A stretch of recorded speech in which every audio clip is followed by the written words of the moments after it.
Hey everybody, welcome into To The Point. Hope you're doing well. A lot to get into today. We got the Super Bowl this coming weekend. It's the big game, the last game of the season. Gonna talk about props, best bets, all the major pinpoints we will discuss today. The best betting angles, all of that is forthcoming, so stay tuned for that later on in the show. We're also going to talk about the NBA trade deadline because that happened. Not a whole lot transpired. Honestly, it was a quiet day. Again, why the NBA has this during the Super Bowl week, I don't understand that. Doesn't make a whole lot of sense to me, but they did it, and now it's passed. So we'll see. We'll recap it all. The Raptors were active amongst other teams, so we'll see what transpires here in a little bit. Also, we'll talk about the Mikhail Sergachev injury that was pretty nasty last night, and we will look at UFC Vegas 86, which is this weekend. So, lots to talk about on today's program. But let's start with the Super Bowl. One game left in the NFL season. San Francisco, Kansas City, rematch of 4 years ago. Same head coaches, different quarterbacks. You do have a lot of the same players, but it's an opportunity for redemption for the San Francisco 49ers. A chance for them to do what they didn't do in 2020. Heading into the game, here's some of the things I'm looking that I'm curious to see.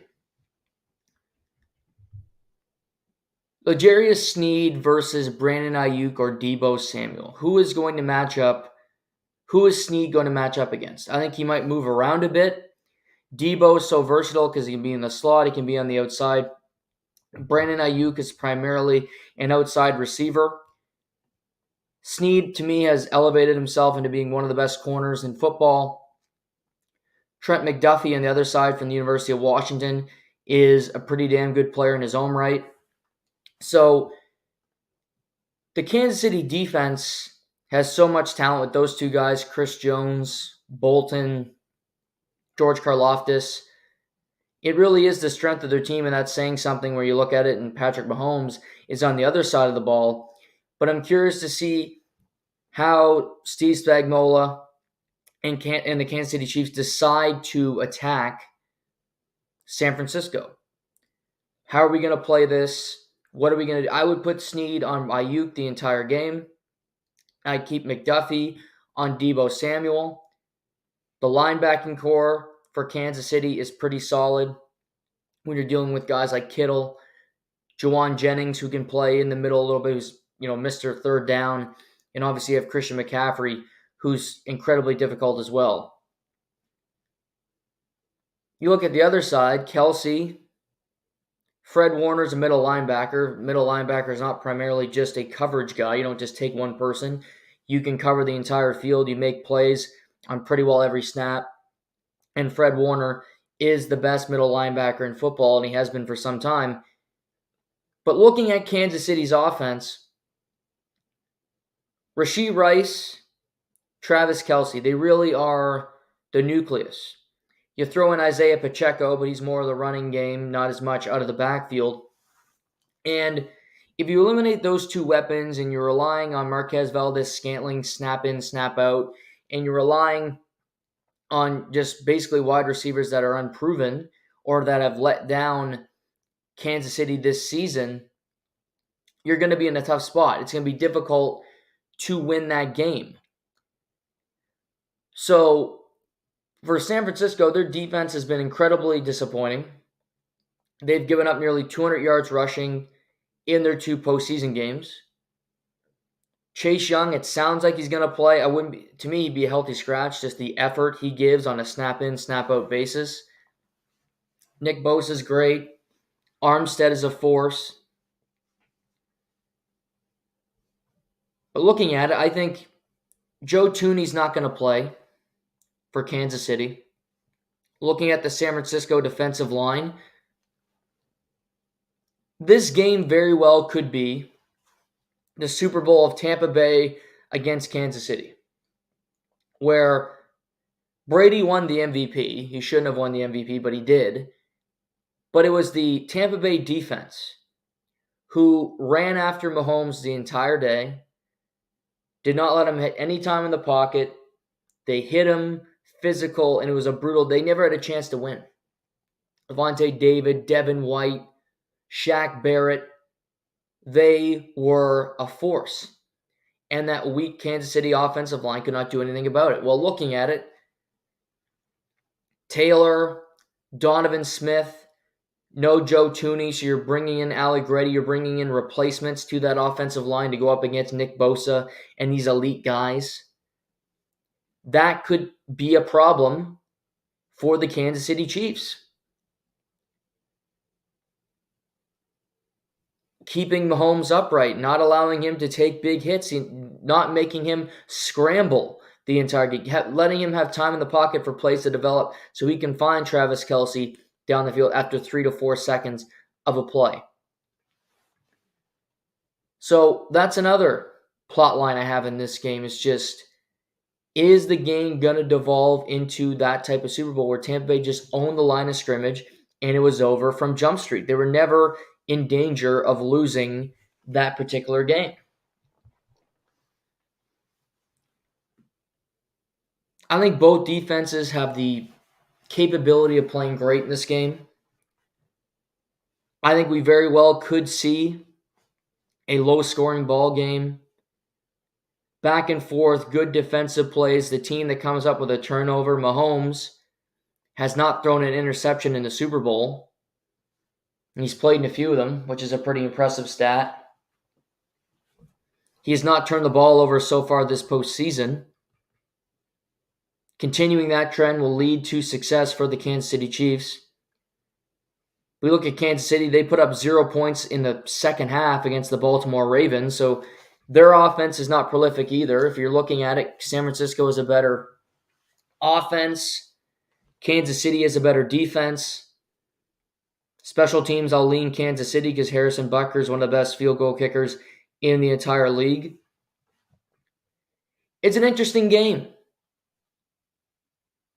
I'll say this. Obviously, I'm not covering it in Vegas, but I'm listening to different content. I'm listening to interviews. I don't think people are thrilled that this is the Super Bowl. I think there's a sector of the audience who love it because Taylor Swift's Taylor Swift's boyfriend's in the game. I think there's a sector of the audience who's mad that Taylor Swift is going to be connected to this game. The NFL obviously isn't. They are thrilled that Taylor Swift will be making the trip back from Japan. But these two teams played not long ago. Mahomes is always in the Super Bowl. That's the label now. Well, what I think we've learned from the NFL is if you're a great quarterback, you're in a lot of Super Bowls. If we think the last 25 years, Big Ben was in 3, Tom Brady was in 10. Just going through the AFC, Patrick Mahomes has now been in 4. It'll be his 4th this weekend. Peyton Manning was in 4.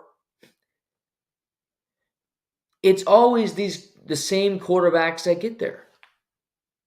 So this Mahomes trend is not anything new. It's the way it goes. You're a great quarterback, you play on a decent team, sometimes you get back. So I don't think it's a boring trend to see that team there all the time. I think something that media does and people can get lazy is you forget about greatness. You forget about what the accomplishment actually is to get back there year after year. And I even can say I do this because I view Michael Jordan as a better player, as a better athlete than LeBron James. And I still view it that way, and I'll have that opinion until they put me in the ground. But LeBron getting to 10 championships, Jordan only got to 6. You get to more of them, you're probably going to end up losing more of them. Tom Brady played in 10. He lost 3 of them. Lost to Eli Manning twice. But Mahomes, Brady, these quarterbacks playing in all the Super Bowls, it's not a new trend. It's what's happened. Joe Montana played in 4. He won 4. So domination, getting to the ultimate game is not a new phenomenon. It can get boring, I guess. But the Super Bowl is the Super Bowl. The more boring thing in this game to me is the halftime show. I don't care about Usher particularly. The last time I heard an Usher song was about 2006 at a school dance. So if I was an outside viewer and I didn't like football and I just tune into the Super Bowl every other year because I might like the halftime performer, like you might say, I'm going to watch because Rihanna is doing the halftime. Okay. I want to watch because I want to see what Katy Perry does or Lady Gaga. Great. To me, Usher doesn't jump the shark. It doesn't move the needle. It doesn't do anything to make you want to tune in.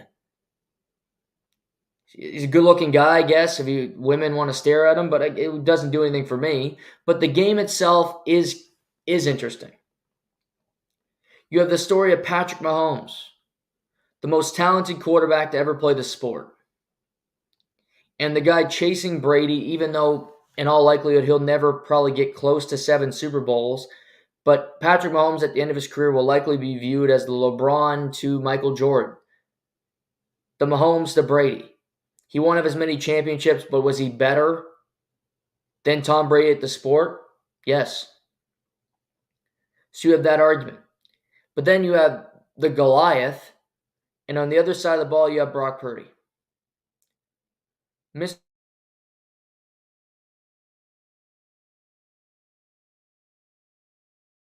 Irrelevant, one of the most criticized NFL this year. Mr. Irrelevant, but then you're put on a great team in San Francisco. San Francisco lets porn star Jimmy walk out the door. They decide not to move up in the draft. They decide to trade Trey Lance, who they took 3rd overall, to make Brock Purdy their starting quarterback. Played every game. One of the 4 finalists for the MVP, which will be awarded tonight. Hosted by Keegan-Michael Key. Great choice. Love him. Mahomes was not nominated for the MVP. He's won it a few times, but he wasn't nominated this year. Brock Purdy was. 4-year starter at Iowa State. NFC Championship game his first year, tears his rotator cuff, has to have Tommy John surgery. Year 2, he gets the team back to the Super Bowl. That's pretty damn impressive stuff. But yet there's, the team's great, he's a game manager, yada, yada, yada. Brock Purdy's not the perfect quarterback. Brock Purdy has his flaws, no doubt about it. He did not play well in either the first half in the first 2 playoff games, but he played great in the 4th quarter, and they're here now. San Francisco's, I guess their plot line going into this game is redemption, but I think they have something to prove. All the pressure's on San Francisco because Kyle Shanahan's played in 2 Super Bowls and he's lost them both. And he's choked away 2 Super Bowls. As an offensive coordinator, he had a 28-3 lead on the New England Patriots. Dead to rights with the Falcons. You give the ball to Devontae Freeman 3 more times, Tom Brady 6-4, and Mahomes isn't that far away. But they don't. Patriots come back. Julian Edelman makes a crazy catch, and Kyle Shanahan has egg on his face. Next season goes to San Francisco, pairs with John Lynch. They get to the Super Bowl in 2020. They have a 10-point lead in the 4th quarter, and they lose by 10. 2 opportunities to be a Super Bowl champion like his father, Mike Shanahan, is. John Elway, another quarterback in that realm who made it to multiple Super Bowls with the Broncos from the AFC. But his father's a multiple-time Super Bowl champion. Kyle's won jack squat so far. He has the opportunity to get one. Brock Purdy has the opportunity. He could do nothing the rest of his career. If he wins this weekend, he is a Super Bowl champion. Trent Dilfer was on a loaded defensive team with the Baltimore Ravens. Doesn't change the fact that he's a Super Bowl champion. It's like winning a Heisman. You have it on your resume until you're dead. I think San Francisco is chasing revenge. They're chasing validation. They're chasing the credit that they feel they deserve. While Kansas City is chasing legacy. Andy Reid looking for number 3. He's getting asked week after week, day after day about retirement. I don't think he's going anywhere. He's going to continue to keep coaching whether they win or lose. Travis Kelce, I don't know. Could he retire and Taylor Swift and him pop out a few kids in the next couple of years? Sure. As the man, he could do that and still play football. But wouldn't it be something if Jason and Travis Kelce retire same time and they can go into Canton in the same year? Because both of them will be first ballot Hall of Famers. Maybe don't think about that, but I know if I was a great athlete, I'm just thinking about a good friend of mine, if Sawyer and I played a sport together and we could retire at the same time and we were good enough to go into something together, a hall of very good, I'd want to do it with him because that'd be a pretty special moment for our families to be there and witness it. You'd have that moment forever. If Jason is retiring, which Adam Schefter reported that he was, and then Jason later debunked on the New Heights podcast, to me, Adam Schefter doesn't get many reports wrong. I think Jason's very much considering retirement. Travis's career would end winning back-to-back Super Bowls, finishing his career with the most postseason receptions in the history of the NFL. More than Jerry Rice. More than Randy Moss, Terrell Owens, Tony Gonzalez. The man you looked up to. You have people like Shannon Sharp saying that Travis Kelce's the best tight end ever, and that's saying something because Shannon Sharp's a Hall of Famer. So you could have some final endings for Kansas City. Chris Jones unlikely to come back. Is Travis going to come back? Is Spags going to come back? He's in his mid-60s as the defensive coordinator. You're spending a lot of money. How's the team going to continue to compete? So I hope this little spiel has helped pique your interest. If you're going to watch football like me, you're going to watch football. But just think about these things a little bit. Now, right after the championship games, the line was -1.5 in favor of the San Francisco 49ers. It's been almost 2 weeks. It is now San Francisco -2.5. Here we go. Last NFL pick of the year. And I've had a pretty damn good year picking games. I bet on Kansas City the last 2 weeks. And they paid both. They beat Buffalo straight up, which will be covering the number. And they defeated the Baltimore Ravens straight up, covering the 3.5 number, obviously. So they've done everything they've had to do. San Francisco, meanwhile, I bet on Green Bay. Green Bay cover the number.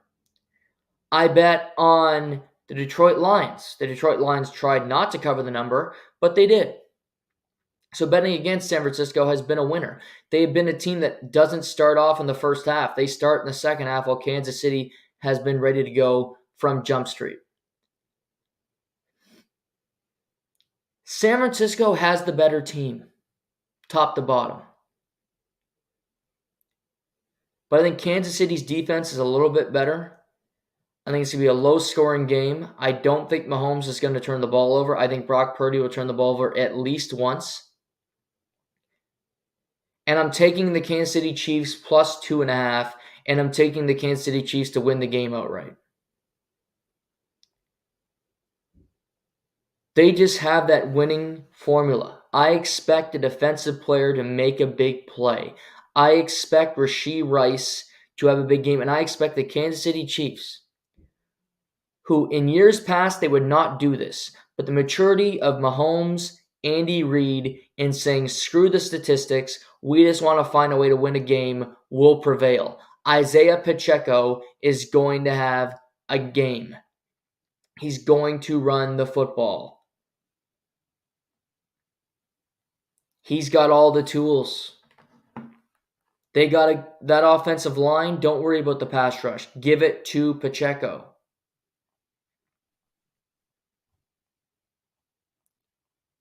So I like Kansas City. Another painful loss for Kyle Shanahan. But that's where I see this going.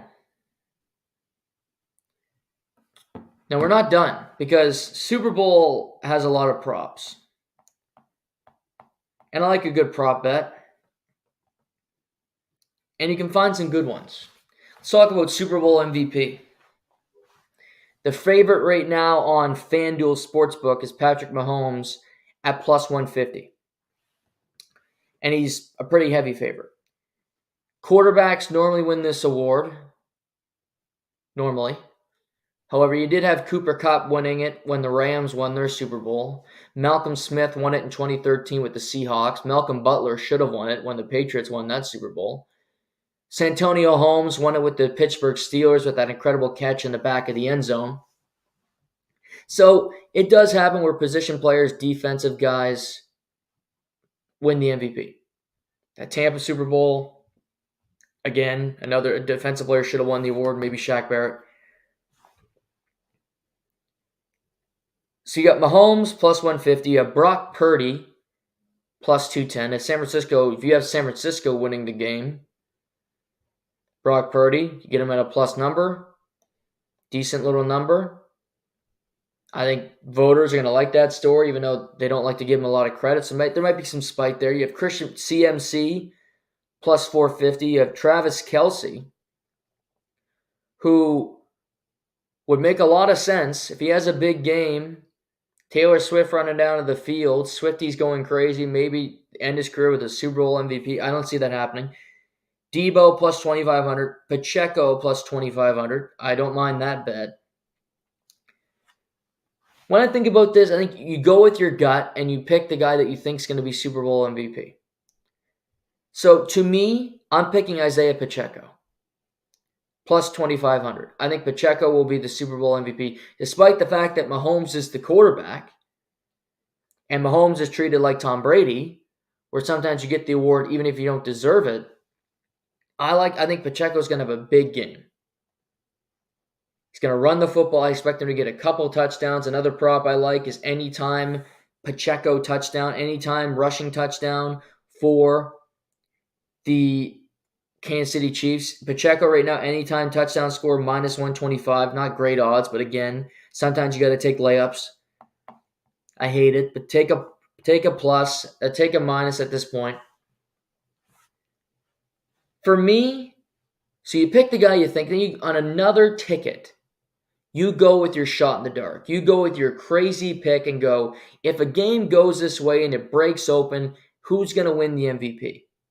My pick is L'Jarius Sneed, the corner. What if he has a pick six? Or has 2 interceptions and Kansas City wins by 3 points? He's their best corner. You can make an argument he's been their best defensive player this year. Ayuk has better odds. Rashee Rice, George Kittle, Nick Bosa, Chris Jones, Fred Warner. Sneed right now is at plus 18,000. His numbers, it was at plus 24,000 the other day. So he's the odds not getting as great odds. Still plus 18,000 for L'Jarius Sneed to win Super Bowl MVP. My shot in the dark is L'Jarius Sneed. At least an interception in the game, possibly another big play, and if it is low scoring and the defense plays fantastic, limiting that high profile offense of the San Francisco 49ers, I think L'Jarius Sneed will be that guy. He is my shot in the dark pick for Super Bowl MVP. Another prop I love. Jake Moody. If you don't know who Jake Moody is, he's the field goal kicker for the San Francisco 49ers. He's a rookie and he's shaky as hell. Missed a kick against the against the Packers. Missed an extra point against the Detroit Lions. Missed some easy kicks in the regular season. He's a shaky guy. Played at Michigan. I think San Francisco wishes they had Robbie Gould, the veteran, who hasn't missed a kick in his postseason career, but he's retired. So the prop I like with Jake Moody, you can get it at plus 210 right now on FanDuel Sportsbook. Plus 210 to miss a field goal during the game. Any point, misses a field goal for Jake Moody, and you cash. You win. I think he will miss a field goal. I don't trust him. Rookie kicker, playing in your first Super Bowl. If the money's on the line, can you put it through the uprights? The weather won't be a factor because you're playing in a dome, but he's played in good weather all year, and he has not been good for San Francisco. Jake Moody, plus 210 to miss a field goal. Right now, Travis Kelce's over-under is 71.5 receiving yards.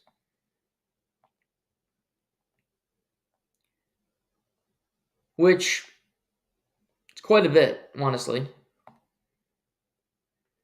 He had about that last week, 11 catches. He was great.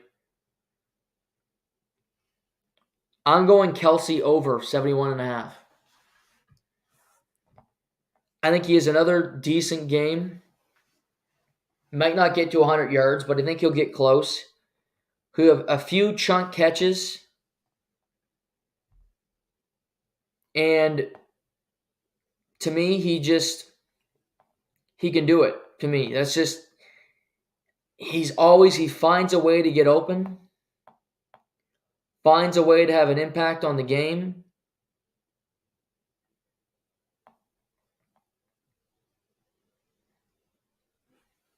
So I like that one. Another shot in the dark to score 2+ touchdowns. You can get Christian McCaffrey right now at plus 230. If you don't like this one, I don't mind this one either, taking McCaffrey. But you can also get plus money that either team will score a 1-yard touchdown on Sunday. So you might get tackled at the 1, you might get a pass interference in the end zone, the ball is lined up at the 1-yard line, running back gets the ball or the quarterback sneak. It's just a 1-yard touchdown during the game. I like that to happen. Might seem strange, but I'm telling you, you can get good odds on this. See anything else I like? I like Mahomes under 262.5 passing yards. That's the number right now on him. And also like as a position, I like the running back position to score the first touchdown of the game. You can get that at plus 145. And obviously McCaffrey anytime touchdown. So those are the props that I really like. I didn't focus on the anthem. You can do that on FanDuel. Like novelties, coin toss winner, I'm not really into that. National anthem length, over 90.5 seconds, under 90.5 seconds. I believe it's Reba McEntire. Temperature at time of kickoff. Who will be mentioned first in MVP speech? Minus 125, you have God. Teammates plus 260. Yeah, you can bet on this. Which coach will throw the first challenge flag? Will there be a doink? Will the MVP mention Taylor Swift in his speech? Well, if it's Travis Kelce, I guarantee you he will. Plus 520. Will Travis Kelce propose to Taylor Swift? Will Andy Reid mention Taylor Swift in his podium interview / speech? I can't see that happening. But the big game is this weekend. Waiting all year for this. Can't wait. But I think the game will be good. Two great teams. I think the two best tight ends in the game and have been the best tight end for a long time. So I can't wait to watch it this coming weekend.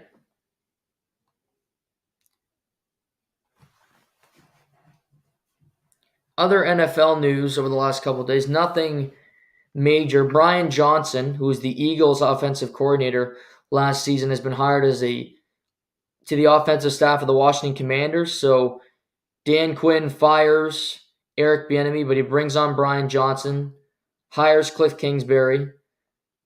So he's putting his staff together.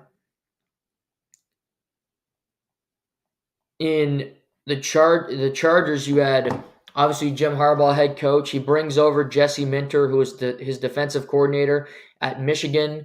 Then he hires Greg Roman, who worked with Lamar Jackson for 4 years, as his offensive coordinator. So now Justin Herbert will work with Greg Roman. So that's coming together. But after this game, it's a little over a month until NFL free agency. It's on March 15th. So a little over a month, we'll get to that big moment where Chris Jones and Snead on the Chiefs are both free agents. Two really important players. You have other players, Kirk Cousins. Justin Jefferson needs a new contract in Minnesota. Sounds like Saquon Barkley's going to hit free agency with the New York Giants after being franchise tagged last year. You'll have draft buzz, trade rumors. Always seems to be a Caleb Williams rumor out there. So that's all forthcoming. But you have the big game first. And as I said off the top, I like the Kansas City Chiefs to win their second straight Super Bowl. I think it's just they find a way to win these games. They find a way to cover the number. Anytime you can get the Chiefs as an underdog, you bet on them. And I think Mahomes gets his third ring Sunday night.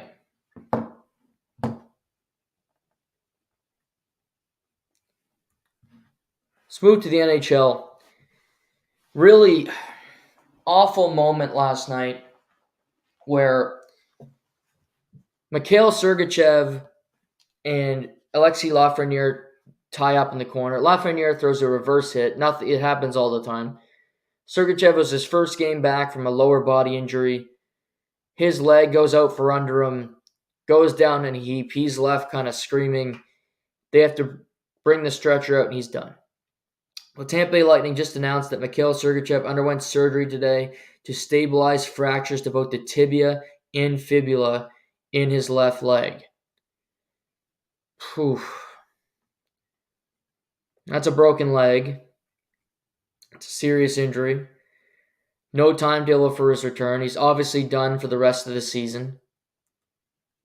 Could miss the start of, parts of next season. That's not an easy injury to come back from. Sergachev's been a guy over the last number of years that's gotten dinged up. He had missed 17 games already this season. Tampa Bay's biggest weakness as a team is their defense. Sergachev's missed a bunch of games. Chernak's missed a bunch of games. So while they're hoping to still be a playoff team after making 3 straight Stanley Cup finals and Kucherov playing great, they open up $8 million in cap room. So it does afford them that luxury. But they don't have a whole lot of assets. They don't want to spend a whole lot of much money on a defenseman because they don't know if they can keep him. It almost has to be a rental, if you ask me. There's not a whole lot of elite defensemen on the market, quite frankly. That's part of the problem where every team around the league says we need help on the back end. Edmonton, Toronto, all these teams that believe they can win all suffer from the same affliction where their defense scores just aren't good enough to win a Stanley Cup.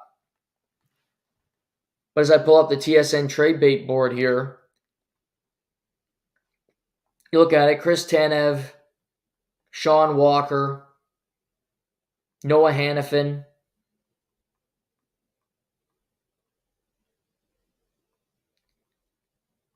There's good players there, but they're not elite guys. They're not, game breakers by any means. Hannafin's the best guy available, but again, 26, do you want to take on a rental like that where do you believe that you can win? I'm not sure Tampa does, quite honestly. You kind of have to have some belief with the roster that they have. It's veteran. You have guys that have been Stanley Cup champions. They're not going to punt on a season. Nikita Kucherov, who you could argue has been the second best player in the sport from puck drop. But the Sergachev injury is brutal. You don't want to see that happen to him. You don't want to see that happen to the team. It kills you because you can't really do anything about it to aid your team in a major way. Teams might have to try to be creative. Find a team with a defenseman on term and make a deal. If you can. Because the way it's been going, with Monahan going for a first, and now I was reading this morning, Sean Walker, they want a first in return for him, which is beyond crazy.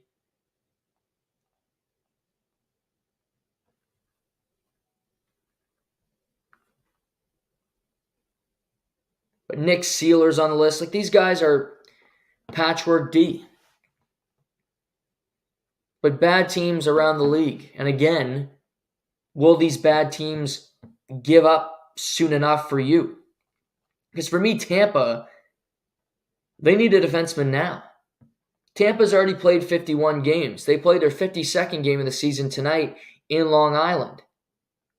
It creates an opportunity for a guy like Philip Myers, who's from, the Maritimes, the area for him to get called up and get into some games. I'm happy for him, but is it a long-term solution for the Tampa Bay Lightning to remain competitive? It just isn't. They've been patchwork from the beginning. Darren Radish playing big minutes. Victor Hedman at his age playing as much as he does.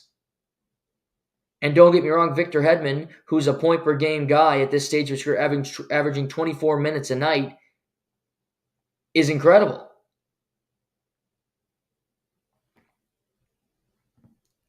But Victor Hedman, isn't a spring chicken. He's been around the block. He's 33. Still great. Still 6'7", can still float around the ice, can do it all, but Sergachev helps. He helps balance out defensive pairings. Looking at teams that could provide aid, like Buffalo's not going to trade Rasmus Dahlin. Buffalo's not going to trade Owen Power. You don't want to give up those guys. They're your future. Tampa, you have a team like Ottawa who's in your division. Ottawa's not big. Brady Tkachuk even admitted this week, saying it's tough to punt away another season. You have Thomas Chabot there. I don't want him. Chychrun's on the market. Chychrun is an impending rental, potentially. You don't have to keep him. If you want to keep him, you can. You can make it work. He has his good traits and his bad traits. Is he a perfect defensive defenseman? No. I think he's been put in some tough spots in Ottawa. He seems to be given a bad deal of cards every damn time he hits the ice. I like Chychrun. I don't think Ottawa should give up on him, personally.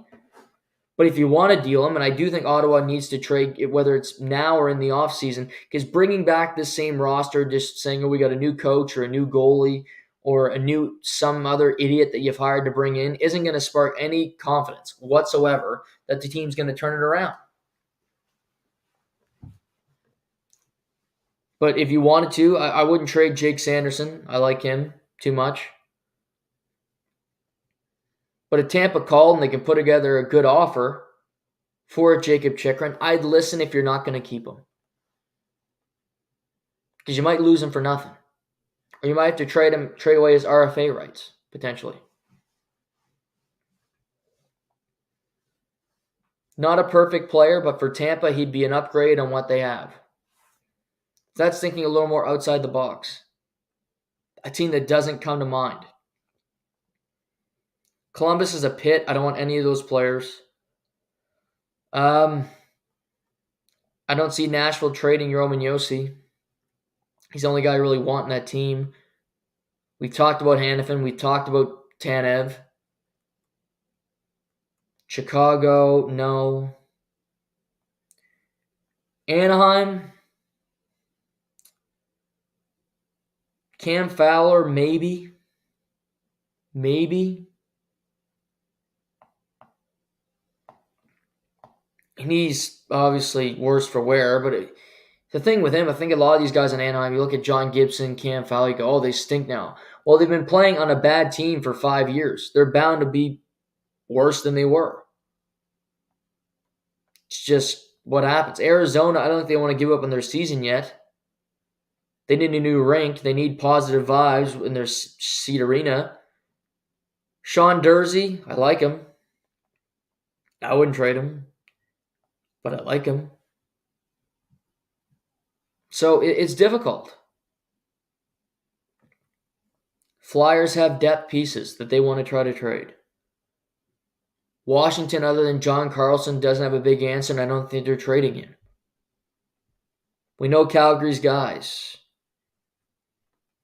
So Tampa is in a kind of a spot where, to me, they probably just pick up a depth defenseman. They don't really deal with that number. They hopefully can make the playoffs down the stretch with what they have. And they go from here. It's obviously a brutal blow. You never want to see it happen to anybody. I like Sergachev. I still think signing him was a good decision.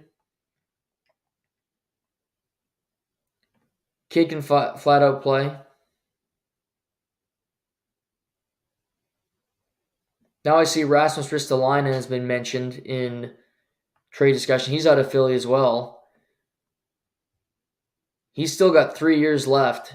He makes a good chunk of change.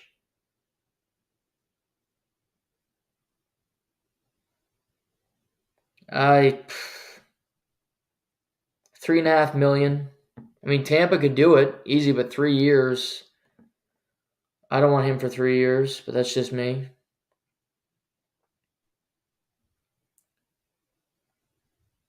They have options.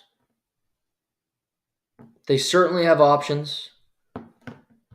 And it was a nasty. You just saw him go down, and you could tell it's his leg, and his season was over. He's crying into the towel. Released an emotional post on Instagram today talking about the injury and the frustration. Good for him for talking about it. Get that stuff out, vent. But a tough blow for Tampa. And they got the Islanders again tonight, who beat Toronto on Monday. I've watched one game of this team in the second half, following the All-Star break. But I'm worried about this team. They're great in the first half. One of the best stories in the first half. They have one of the best goaltenders in the world. But I look at their success and I go, is this going to continue? Will this team play as well in the second half of the season? Contend for a playoff spot, contend for a division title, which a spot they're in right now. And the team I'm worried about is the Winnipeg Jets. Winnipeg remains one of the best defensive teams in the league. They have great details. They're in good positions. They play hard. They've battled through many injuries so far this year, and they've remained steadfast. First game of the All-Star break, they were completely flat. They played horrible in Pittsburgh, and they got drubbed. That's only one game. The reason I worry about the Winnipeg Jets is you're based on your team defense, your elite goaltender who's been great all year, and depth, just basically players chipping in. You'll get a team like Toronto Maple Leafs, they have their best players play well or nobody else chips in. Winnipeg is, we're going to do everything together.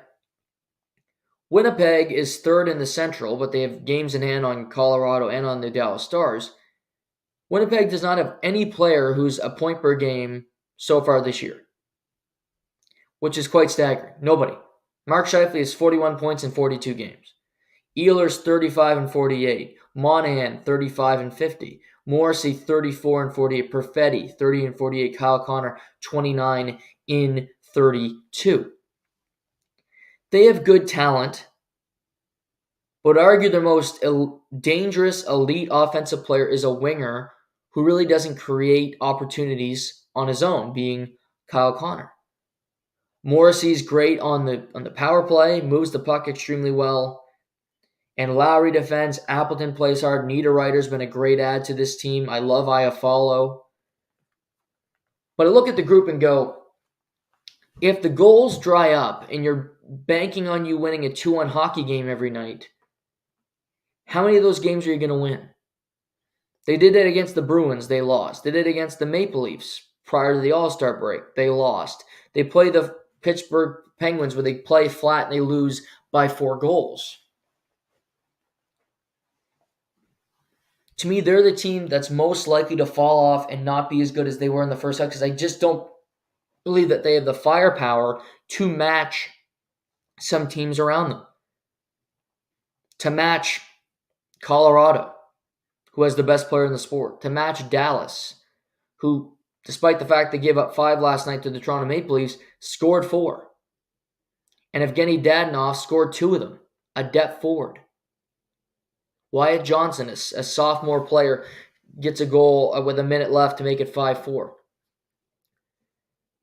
They have players that can make a difference, that can score a goal, that can do something to create offense.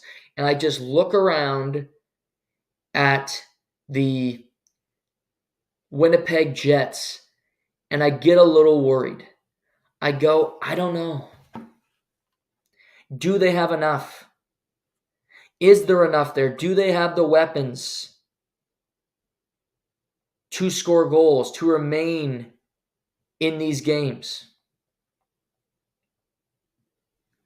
And I'm not completely confident.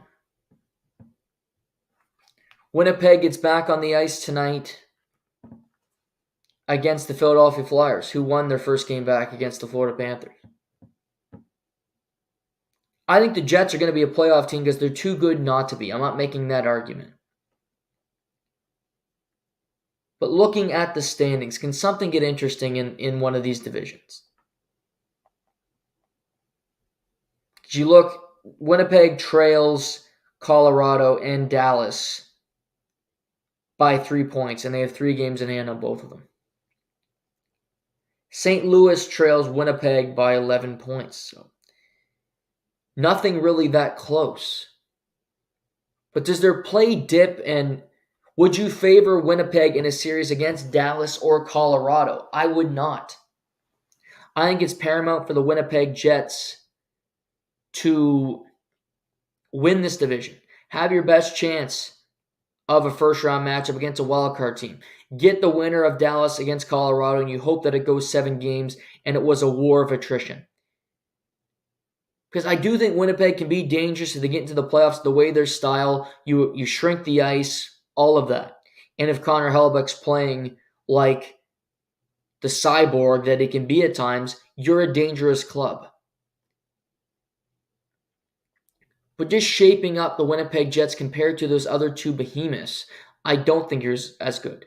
Jake Ottinger and Connor Hellebuck are both pretty damn good goaltenders. Both Americans, and they're both elite. They can beat anybody on a given night.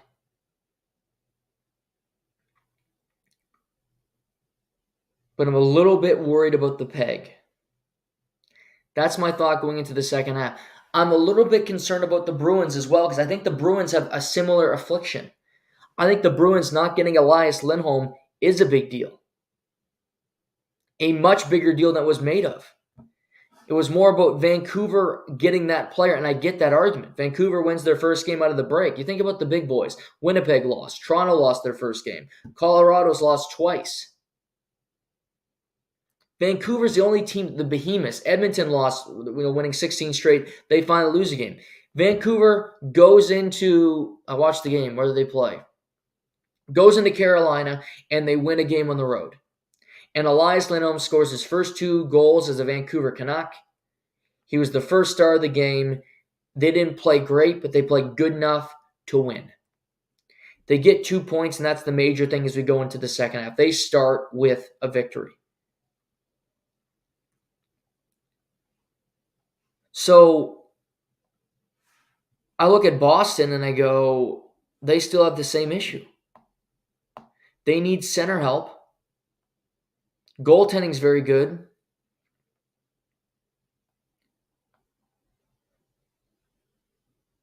But you got Coyle, Zaka, Frederick when they want to play him at center, and Geekie. Not to mention Matthew Poitras out for the season with shoulder surgery. Looked like he injured it at the World Juniors, tried to come back, never got any better. He's done for the season, the rookie. So that's a potential guy that can play in the playoffs that's no longer available to you. Elias Lindholm goes to Canucks. Who can the Bruins get? Do you value Adam Henrique, who's playing with the Anaheim Ducks, who I think would fit with the Boston Bruins quite well, quite frankly. Scott Lawton, who's with the Flyers. Another guy I think wouldn't be a bad fit, but again, are they as good as Elias Lindholm? No, and that's kind of my point.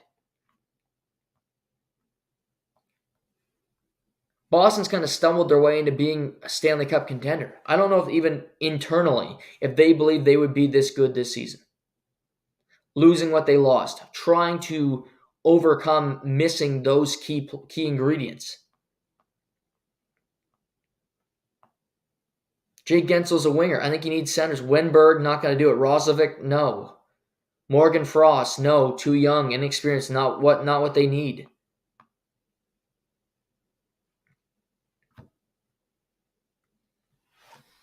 They're another team that's going to have to try to be creative. Try to find a trade that makes sense.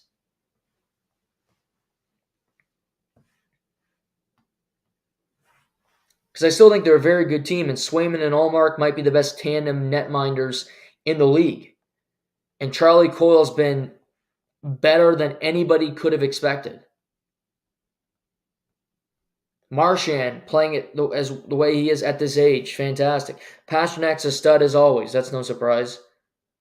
McAvoy's been great. Van Riemsdyk, I think, has been pretty damn good for later in his career, and you have him making $1 million providing what he is, you'll take it.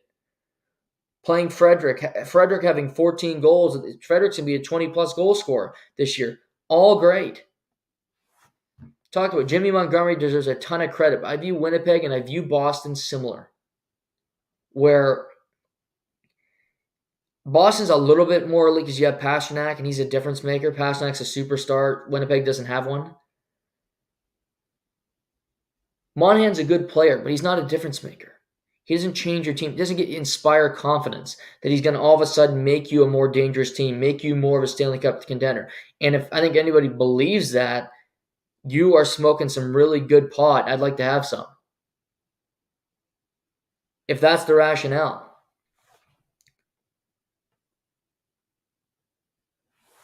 Boston, Winnipeg are two behemoths from the first set that I worry about in the second half. How they're going to play. I absolutely think the Florida Panthers can catch the Boston Bruins. I'll even say this. I think the Maple Leafs are inconsistent as hell. They tried every which way to lose that game last night. They should have won it about 4 different times. But credit to them, every time that Dallas scored, they came right back and scored within a minute. Marner scoring that goal was huge. But could Toronto go on? They're trailing by 11 points with a game in hand. Could they go on a run and win the Atlantic Division? Yes. You have 33 games for Toronto to do it. You absolutely could, because they should have won they should win this division. I said that from day one with their team, with the elite players that they have. They had the most guys of any team at the All-Star game. Should have been this from the beginning. I don't trust their goaltending. Samsonov was no good last night. Every goal he allowed was bad, and he allowed 4 of them. He was no good. But they won. Could you catch them? Yes, because I think Boston's going to have a tougher second half. You play Boston twice in the beginning of March. Bruins have a tough matchup. They have to play Vancouver tonight. Vancouver just doesn't lose, period. Every night, Vancouver just wins. Somehow, some way. Goaltending, power play goals, Elias Lindholm, open, doesn't matter. They find a way to win.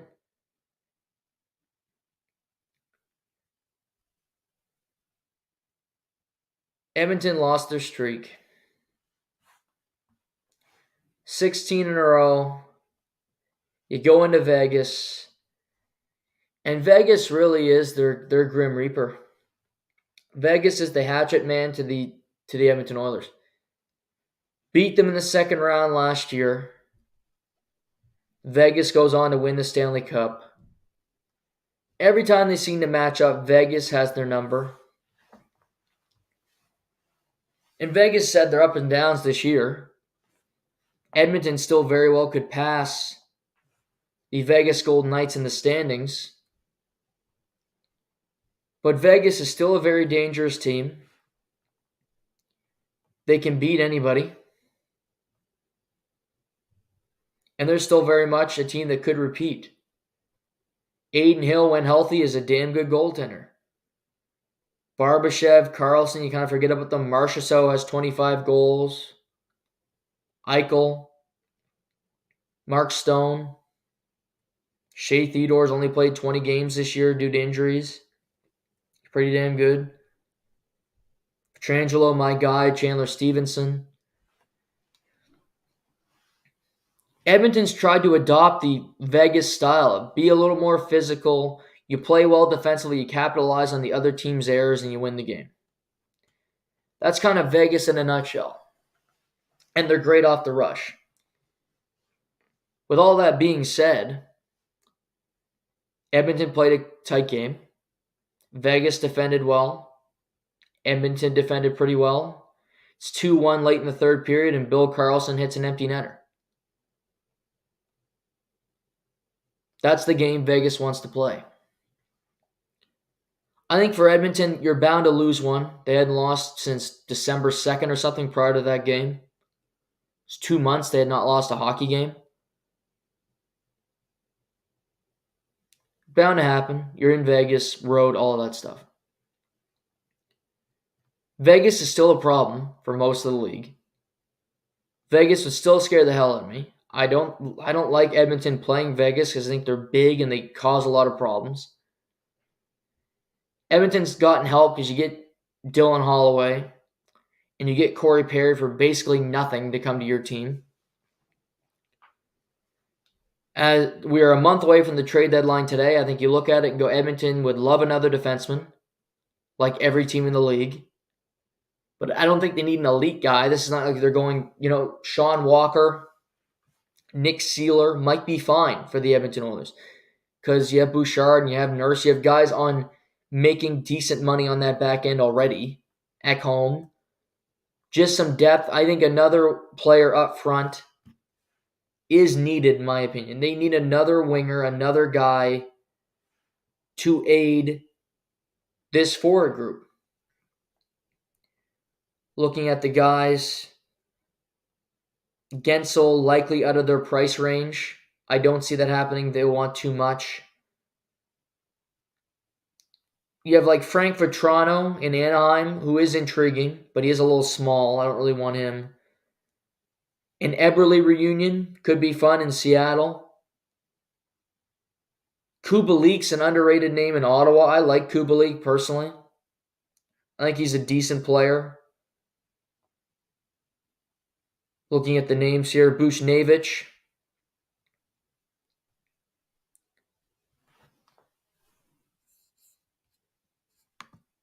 Fun player. Capo Caco, I don't think they'll trade him in New York, but maybe.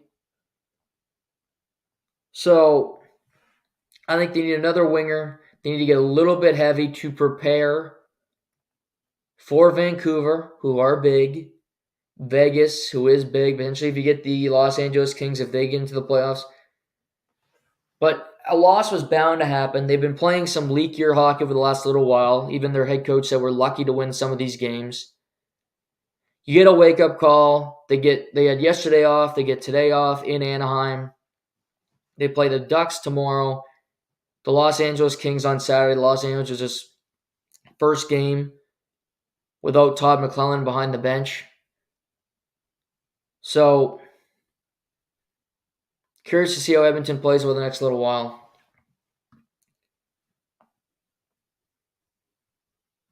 Tonight, Jack Hughes returns for the Devils. That's big news for the Devils. They got the Flames tonight in New Jersey. Jack Hughes returns. They need him because he's their best player. And he just makes everything easier, makes everything more creative. So he's back in action tonight with the Flames in New Jersey. Jets Flyers tonight, Capitals in Florida. Canucks Bruins, which is a heavyweight fight. Colorado Carolina, very fun game. Tampa Islanders is good. And Vegas is in Arizona, where most of the waste management's been rained out this afternoon. So Arizona's getting bad weather.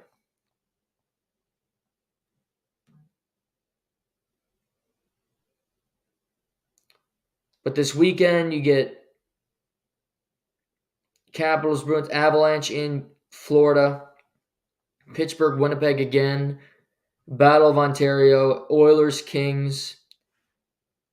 So it should be a pretty good hockey weekend, some interesting matchups.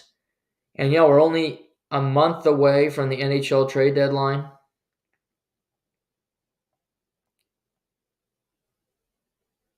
And really it's on these teams. I try to do it sooner rather than later. Make these moves. Extra month with the player. Credit to Vancouver getting Elias Lindholm. You get him for February, March, April, prior to the playoff push. I think for Vancouver, you want to get that first place. You want to play a wild card team, and you go from there. You'll take your chances with St. Louis or Nashville, whoever that last team ends up being as a wild card.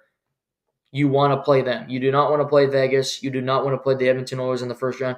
You'll deal with that opponent when it comes. But getting Lindholm for me is Rick Tocchet, that team, Jim Rutherford saying, we're going to be first place in this division somehow, some way. But should be a good night. Also, Brendan Dillon received a 3-game suspension from the league for his hit to the head of Noel Acciari, the Pittsburgh Penguins. So he's out for the next 3 games. He will miss the rematch with Pittsburgh on Saturday. So he's out tonight, out Saturday, out Monday is Brendan Dillon.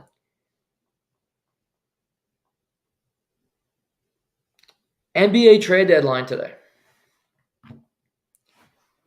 It was a pretty quiet day overall. Lakers do nothing.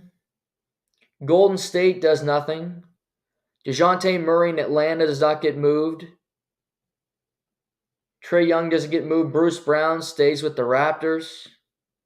Alex Caruso stays with the Chicago Bulls. She looked around and I kind of went, well, first of all, the NBA was stupid enough to do the trade deadline during Super Bowl week. What, was this Major League Baseball with their ideas here? No, but there was some moves.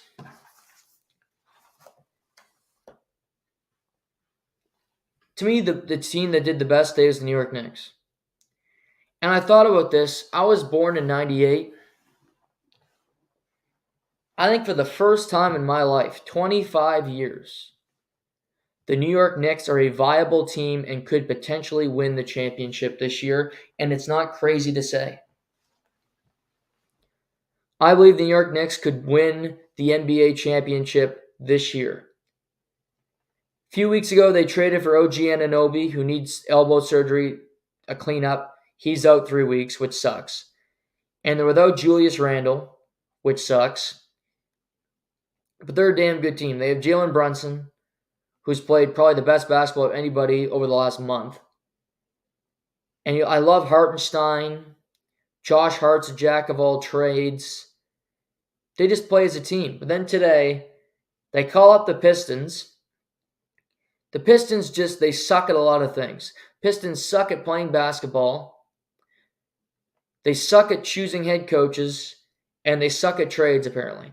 Because the Knicks get Bojan Bogdanovic, who is rumored to be, offered multiple first-rounders, a guy that was highly touted around. He's played good basketball in Detroit, despite the fact that he made a lot of money just on bad teams. Not his problem. But Bogdanovic, another wing player who can shoot threes, goes to the Knicks, alongside Alec Burks, who played for the Knicks years ago, was really productive. Tom Thibodeau loved him. They just had to let him go in free agency because he made too much money. So you get Bogdanovic and Alex Burks. You lose Quentin Grimes, who's a versatile player. Malachi Flynn, who they got in the OG deal, who is hardly an NBA player. Evan Fournier, an expiring contract that they've wanted to get rid of for about 3 years. And 2 second-rounders. How the Knicks don't trade a first round or have to do something to aid Detroit in this deal is beyond me. The Knicks get the 2 best players in the deal. The only guy that the Knicks will miss is Grimes, but you're going to have Mitchell Robinson, Hartenstein, Bogdanovic. You have some big bodies, Taj Gibson, Mr. 10-Day, back on the team. The Knicks have size. They don't really need him, quite frankly. They don't need Quentin Grimes. You also have Precious Achiuwa, who can play the 5.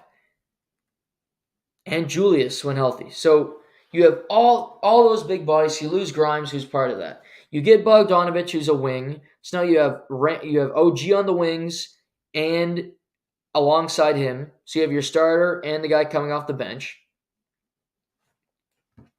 And you get Alec Burks, who you have Brunson, you have DiVincenzo.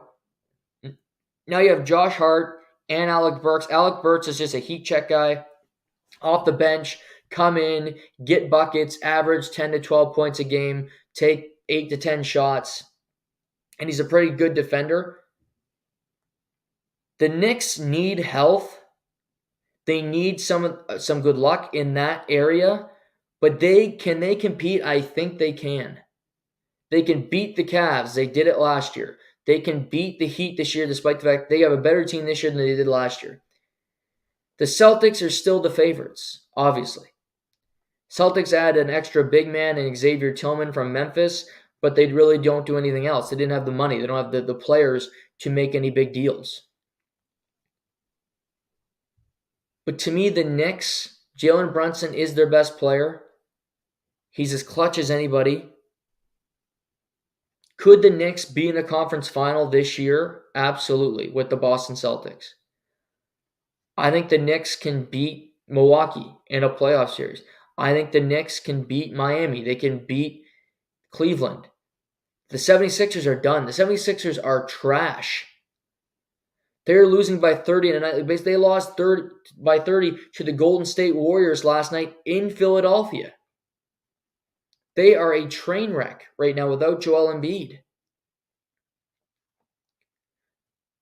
So the Knicks don't get great players. They get good players, but they did the OG deal already. They add a great defender. Now you had a great three-point shooter, a great guy off the bench.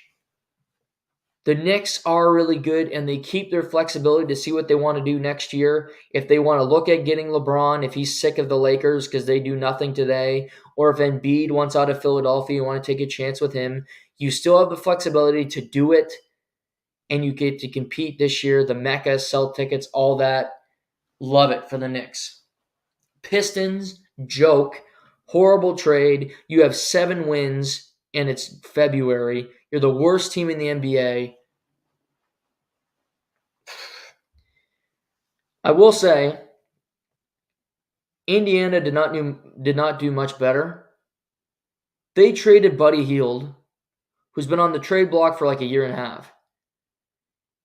2 years ago, it was like, oh, Buddy Hield's going to go to the Lakers to play with LeBron. Never happened. He just stuck with Indiana. But they got Siakam, and they've gotten Halliburton over that time. And you look around and go, Buddy Hield really doesn't have a place. He's a 2 guard, and you have too many guys already. It's clogged up. So they traded Buddy Hield to the Philadelphia 76ers today. 76ers need some scoring because Tyrese Maxey cannot do it all. And I just talked about how they're losing by 30 every night.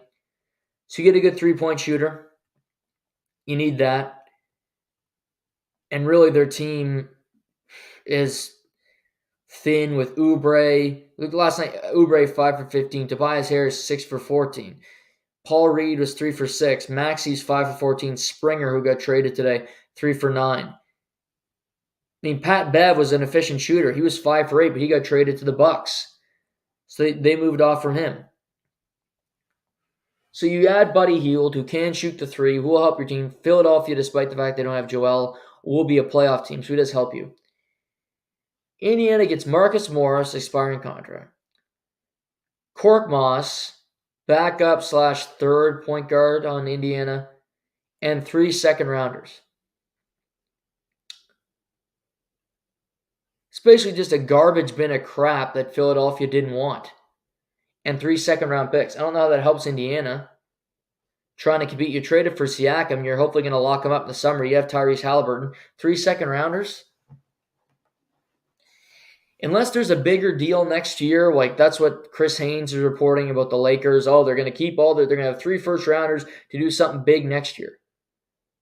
How does that help LeBron now? He's 40 fucking years old. Is he going to be better next year at 40 in year 22?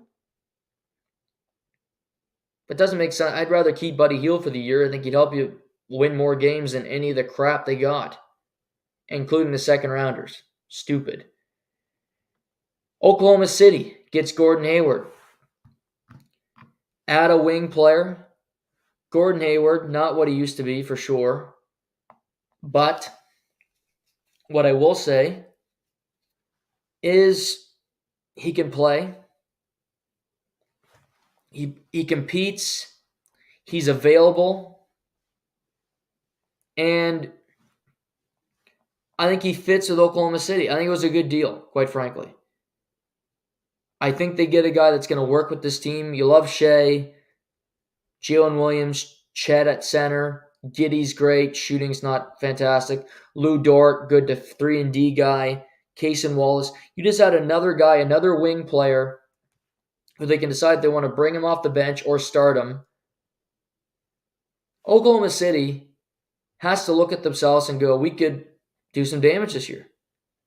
We're first in the West with the Minnesota Timberwolves. We can beat anybody, which they can. It's not crazy if they have that opinion. So I like the deal for OKC. They still have picks where you can do more in the offseason like every team is planning now. You can add that name to the Lakers and Indiana of making a bigger splash in the offseason. But they remain competitive, and you only give up Trey Mann and Davis Bertans for him, which is nothing. Raptors were active today. First trade was with the Utah Jazz. They get Kelly Olynyk, Canadian center, and Ochai Agbaji, who's a national championship winner at Kansas, was a really good college player. Hasn't got a whole lot of opportunity in the NBA so far. I like getting him, taking a chance on him. I think he can play. Again, a really good college player. Shot over 40% from three in college. Hasn't gotten the most opportunity in Utah. Fresh start. They're not going to be a good team. You need to try to develop talent. I like it. But Utah, in return, gets Otto Porter Jr., expiring contract, hasn't played many games as a Raptor. Kyer Lewis, again, not a guy who plays minutes, and a 2024 first-round pick, which is from Oklahoma City, that will likely be in the 27 to 29 range in this year's draft. Olynyk's on an expiring contract, so the Raptors can decide if they want to re-up or he will leave for nothing in the summer. They did this last year with Pirtle, and they traded a first for Pirtle, and they locked him up. Olynyk's a different kind of player because he can shoot three. He's actually a pretty good three-point shooter. As a big man, he can stretch the floor. I don't get giving up you might say, it's a first-round pick. It's the 29th out of 30 picks. For the Raptors, that's more valuable because you're not going to be any good. You're going to have Scotty Barnes and a bunch of trash over the next little while. This team's going through a full rebuild. They're not going to be competitive. They're going to be one of the worst teams in the Eastern Conference with Detroit, with Charlotte, who they played last night, over the next little while.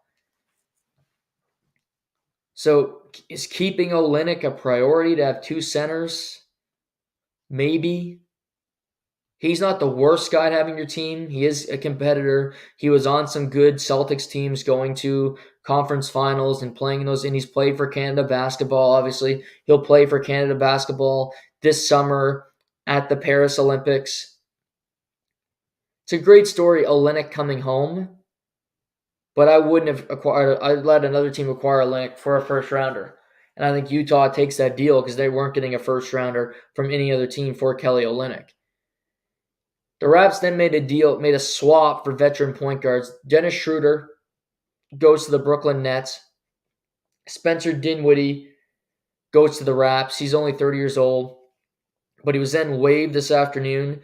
So he will be a buyout candidate. I think he'll be a popular one. He's suspected to be on the buyout market with Kyle Lowry, another former Raptor, who will be bought out by the Charlotte Hornets. Looking up those guys, but Dinwiddie acquired then lost. Schroeder was a starter to begin the year, fell off in the rotation, and was coming off the bench, but not a guy that was necessarily, a difference maker, so to speak. The Raptors did some business. They were the most active team. They traded OG, they traded Pascal, Schroeder, first rounder, Otto Porter Jr. So, of all these teams, they were the most active, dumping off some pretty great players. So interesting there. It's already some rumors that Dinwiddie could be playing for the Los Angeles Lakers. I mentioned Pat Bev goes to the Bucks. In the last deal, PJ Washington of the Charlotte Hornets, he goes to the Dallas Mavericks. They needed a wing. They did. They trade Seth Curry, Grant Williams, who was a key member of the Boston Celtics. He goes to the Mavericks. Was great in his first month. His three-point percentage was going down by the month. He missed some games due to injury. He gets sent to Charlotte and a first rounder. Grant Williams has 3 years left on his deal at $14 million, so he will not be a buyout. He'll be a Charlotte Hornet for a while now, so I'm sure he's not thrilled going to a team that has 10 wins and no chance of making the playoffs. But PJ Washington goes. Miles Bridges was a coveted piece from Charlotte, but he wouldn't be traded. He told the team, I'm not waiving my no-move clause. I'm staying here throughout the rest of the year. We'll figure out my future in the offseason. So they decide to go with Mr. PJ Washington, who, solid player, decent defensively, Shot 2 for 11 last night. It's not a great game against the Raptors. Played 31 minutes. If you look at his year as a whole, he's 14 points per game, 44% from the field, 32% from three, not exactly elite, 71% from the free throw line. He's not having a great year.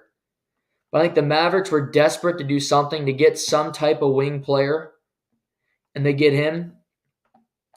Mavericks are playing the Knicks tonight, so two teams that were active today meet up.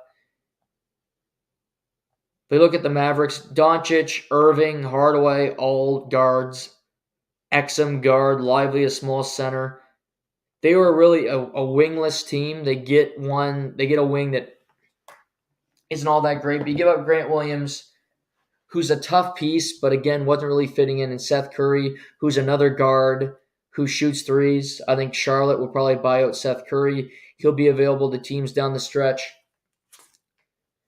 But Andrew Wiggins doesn't get moved. Kuminga doesn't go. Klay Thompson. DeJounte Murray stays in Atlanta.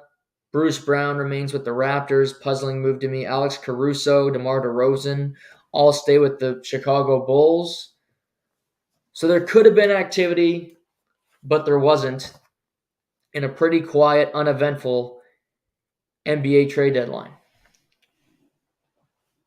Finally, to wrap up the show, UFC Vegas 86 this weekend at the Apex. Sounds like Elon Musk is going to be in attendance because he's attending the Super Bowl. So he's going to watch it Saturday night, then watch the Super Bowl on Sunday. The main event, you have Jack Hermanson against Joe Pyfer in the middleweight division. Jack Hermanson's not fought since December 2022. Joe Pyfer has won his last 3 fights via stoppage. He's just a beast. Scary individual. Unranked in the middleweight division, but he's hoping to be ranked after a win this weekend. By far the toughest opponent of his career, but Joe Pyfer is a big favorite going into this minus 280. I like Joe to win, and I like Joe to finish Jack Hermanson this weekend. I think Joe's that good. He's the future of the division. He's super talented. Been through a lot of hard things in his life. Dislocated his arm on the Dana White Contender Series. Looked like his career could be over. Came back, got a knockout the Contender Series, and has not gone to a decision since during his UFC career. I think he gets another win this weekend. Co-main event, Dan Ige against Andre Tushifili. Dan Ige's been around for a while. Just a veteran, has fought the best. He's lost some of these fights. His last fight, he lost to Bryce Mitchell in a close fight. Andre Fili's coming off a victory in December. I expect this to be a really entertaining fight. Dan Ige's always just in it. He rarely gets finished. Tough guy. But you can get Andre Fili right now, plus 142. He's taken the fight on short notice. But he was riding momentum from his last. I think he gets the win, gets ranked in the featherweight division. I like Andre Fili to win this one. Brad Tavares, Gregory Rodriguez. Brad Tavares coming off a victory over Chris Weidman. Gregory Rodriguez has been on the rise for a while. If Brad Tavares wins this weekend, he will be tied with Michael Bisping for the most wins in UFC middleweight history, which is something else. And he's tied for the second most appearances in the history of the UFC in that division. Rodriguez punches hard. Tavares great with leg kicks, breaking you down. I like Tavares. You can get him at plus 190 right now. To me, he's a good fight. He finds ways to stick in these fights. I don't know if you'll see a finish in this one. It might go to decision. If it does, I'm taking Brad Tavares. I think he's a more technical fighter. The leg kicks, he can get you to the ground. He will win that way. Two veterans, Michael Johnson against Darius Flowers.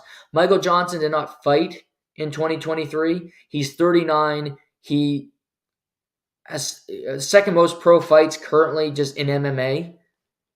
Darius Flowers, another veteran of the sport. Two guys that have been in a lot of wars. Michael Johnson's the slight favorite. I like him to win. Bounce back. Rest of the card, Rodolfo Vieira against Armin Petrosian. I like Petrosian to win that fight. Ihor Potieria against Robert Bursek. I like Potieria to bounce back, get a victory. Not the best Apex card. I think the main event and co-main event are both very good. We have another weekend before UFC 298 in Anaheim, a week from Saturday. So looking forward to that. But this weekend's about the Super Bowl, the last game of the NFL season. It's sad. We'll be back after the weekend to recap it all with all of you. Hope you guys enjoy the weekend, enjoy the game, enjoy the halftime show if you like Usher. Until next time, take care. This is To The Point.